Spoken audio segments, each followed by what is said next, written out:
तुमसे तुम तक सीरियल में आने वाला ट्रैक बेहद दिलचस्प मोड़ ले रहा है, जहां एक और मीरा ने चालाकी से अपना गेम खेला है, वहीं जलंधर भी पीछे नहीं रहा। दोनों ने मिलकर आर्य और अनु को अलग करने के लिए एक बहुत बड़ा प्लान बना लिया है।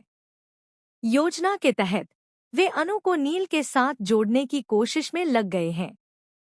खास बात यह है कि शर्मा जी ने भी अब इस रिश्ते को लगभग तय मान लिया है।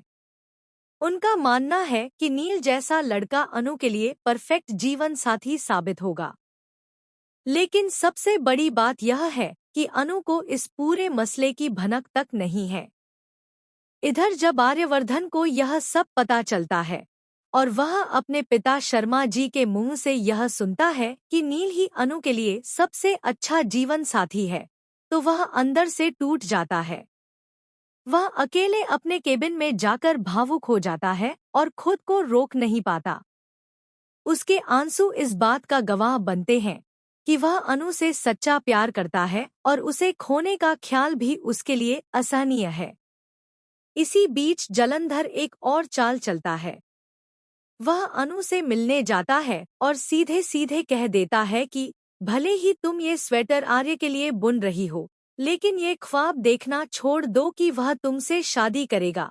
वह अनु को साफ साफ धमकी देता है कि अगर उसने आर्य से शादी करने की जिद की तो यह न तो आर्य के लिए ठीक होगा और न ही उसके लिए।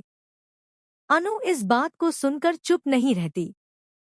वह डटकर जवाब देती है और दिखाती है कि वह अब पहले जैसी अनु नहीं रही, अब वह अपने लिए आवाज उठाना जानती है। पर ये लड़ाई अभी यहीं खत्म नहीं होती। जैसे ही अनु अपने घर लौटती है, उसे एक और बड़ा झटका लगता है। वहां शर्मा जी और पुष्पा जी मिलकर उससे नील से शादी की बात करते हैं। वे अनु को समझाते हैं कि नील एक अच्छा लड़का है और उसके साथ उसका भविष्य सुरक्षित रहेगा।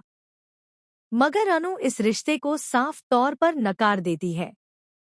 जब उससे पूछा जाता है कि वह मना क्यों कर रही है, तो वह खामोश रह जाती है। उसके पास शब्द नहीं होते, पर उसकी आंखों में एक गहरी उलझन साफ नजर आती है। अब कहानी पहुंच चुकी है उस मोड़ पर जहां अनु और आर्य को अपने रिश्ते का सच सबके सामने लाना ही पड़ेगा। अगर उन्होंने अभी भी सच छुपाया तो न सिर्फ उनकी शादी रुक जाएगी, बल्कि एक दूसरे को भी खो बैठेंगे। इसीलिए अब दोनों ने मिलकर फैसला लिया है कि वे अपने अपने परिवारों को अपने